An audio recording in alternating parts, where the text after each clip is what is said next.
The separation of powers, often imprecisely used interchangeably with the trias politica principle, is a model for the governance of a state. The model was first developed in ancient Greece. Under this model, the state is divided into branches, each with separate and independent powers and areas of responsibility so that the powers of one branch are not in conflict with the powers associated with the other branches. The typical division of branches is into a legislature, an executive, and a judiciary. It can be contrasted with the fusion of powers in a parliamentary system where the executive and legislature are unified. History. Antiquity. Aristotle first mentioned the idea of a mixed government, or hybrid government in his work Politics, where he drew upon many of the constitutional forms in the city-states of ancient Greece. In the Roman Republic, the Roman Senate, consuls and the assemblies showed an example of a mixed government according to Polybius. Early modern bipartite systems. John Calvin favored a system of government that divided political power between democracy and aristocracy.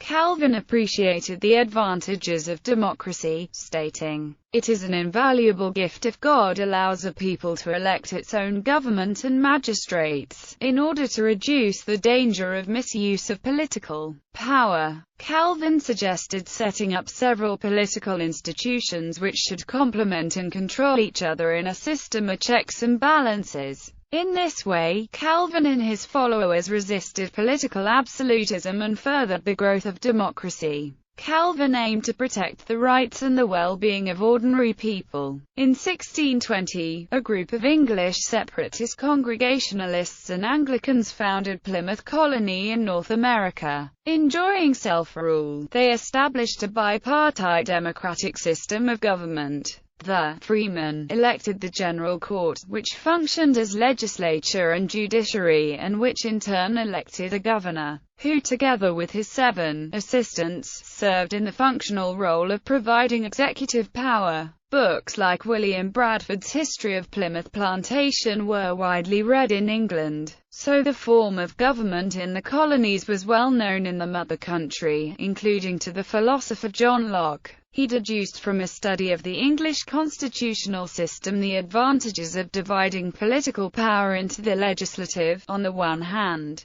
and the executive and federative, responsible for the protection of the country and prerogative of the monarch, on the other hand. Montesquieu used tripartite system. The term tripartite system is ascribed to French Enlightenment political philosopher Baron de Montesquieu. In The Spirit of the Laws, Montesquieu described the separation of political power among the legislature, an executive, and a judiciary. Montesquieu's approach was to present and defend a form of government which was not excessively centralized in all its powers to a single monarch or similar ruler. He based this model on the Constitution of the Roman Republic and the British constitutional system. Montesquieu took the view that the Roman Republic had powers separated so that no one could usurp complete power. In the British constitutional system, Montesquieu discerned a separation of powers among the monarch, parliament, and the courts of law. Montesquieu did actually specify that the independence of the judiciary has to be real, and not apparent merely. The judiciary was generally seen as the most important of powers, independent and unchecked, and also was considered dangerous.